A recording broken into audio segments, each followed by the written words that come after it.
Halo pemirsa GPR TV dari Sabang sampai Merauke, dari Miangas hingga Pulau Rote. Bertemu kembali dengan saya Andrea Ratri dalam program Kominfo Newsroom.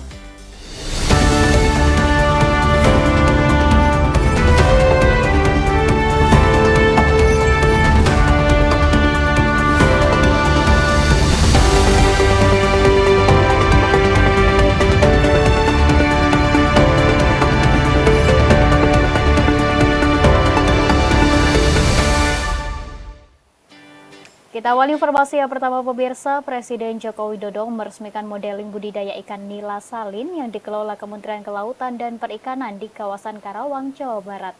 Dalam sambutannya, Presiden berharap dengan diresmikannya modeling budidaya ikan nila salin ini dapat meningkatkan pertumbuhan ekonomi masyarakat dan menciptakan lapangan kerja seluas-luasnya.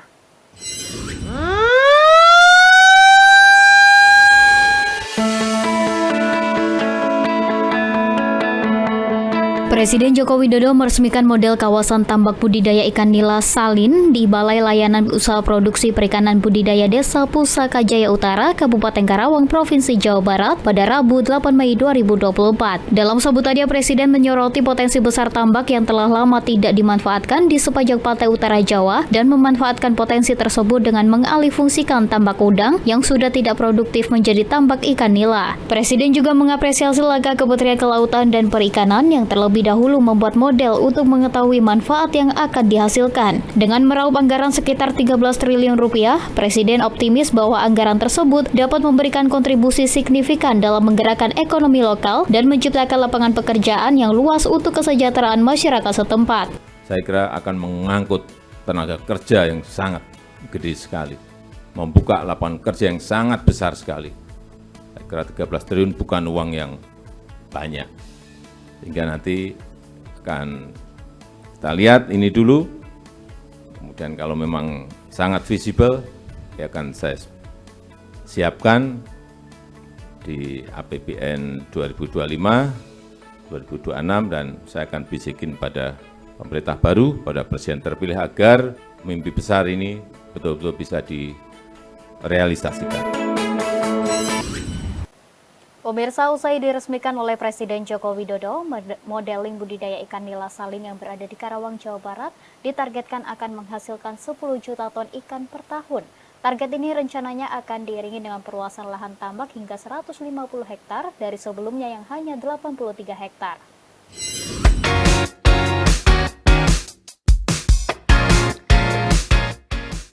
Menteri Kelautan dan Perikanan Sakti Wahyu Trenggono menargetkan modeling budidaya ikan nila salin yang berada di Karawang, Jawa Barat dapat menghasilkan 10 ton ikan per tahun.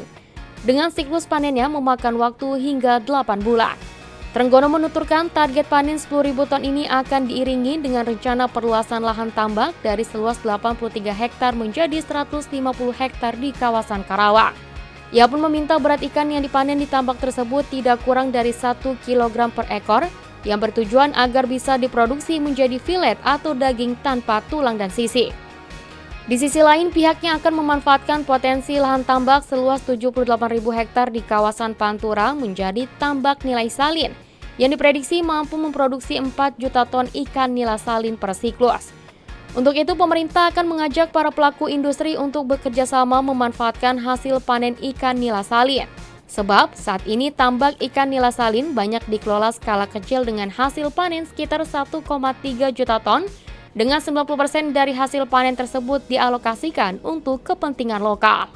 Dan sekarang dengan modeling nila salin ini kami berharap 78.000 ini kita garap. Kalau ini kita selesaikan terus, maka jumlah yang bisa kita produksi tidak kurang dari 4 juta ton per tahun yang bisa kita produksi, dan tentu ini akan menjadi nilai ekonomi yang sangat tinggi untuk kepentingan ekonomi ke depan.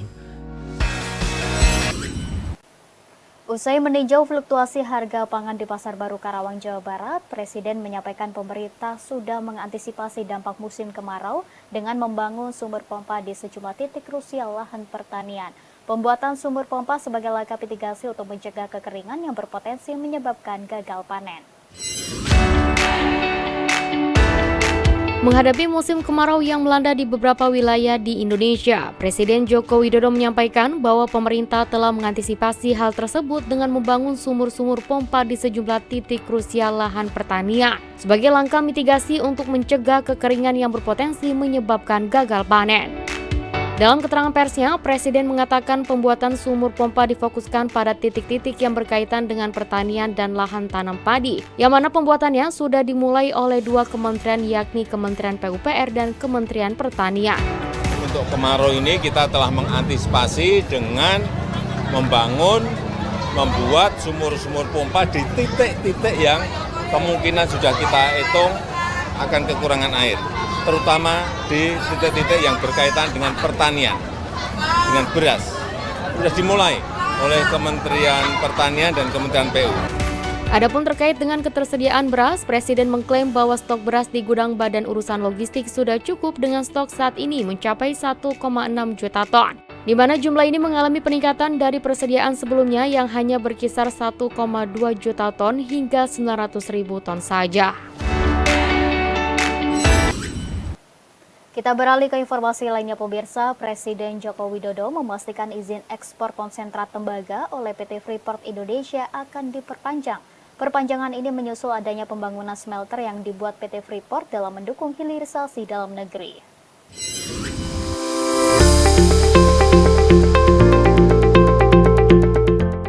Dalam keterangan pers usai melakukan peresmian modeling kawasan tambak budidaya ikan nila salin di Karawang, Jawa Barat, Presiden Joko Widodo menyatakan izin ekspor PT Freeport Indonesia yang berakhir pada 31 Mei 2024 akan diperpanjang.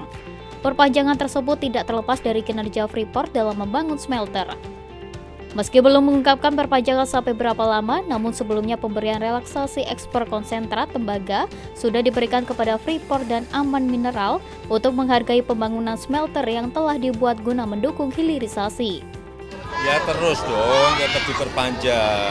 Hanya kita ini masih berhitung mengenai dikenakan berapa. Tapi yang patut juga kita hargai, Freeport maupun Aman itu telah membangun smelter dan sudah selesai hampir 100%. Presiden menambahkan pemerintah terus memantau progres pembangunan smelter. Untuk izin relaksasi ekspor konsentrat tembaga berada di ranah Menteri Perdagangan. Ya nanti urusannya Pak Menteri Perdagangan, tapi saya kira dengan selesainya smelter itu menunjukkan keinginan kuat mereka untuk hilirisasi, untuk downstreaming di dalam negeri. Saya kira itu bagus sekali dan itu harus dihargai loh ya. Sebagaimana diketahui, Indonesia melarang ekspor mineral mentah termasuk tembaga per Juni 2023. Pemberian relaksasi ekspor hanya berlaku untuk perusahaan dengan progres pembangunan smelter di atas 50% per Januari 2023. Pemirsa, kami akan kembali dengan informasi lainnya, tetaplah di Kominfo Newsroom.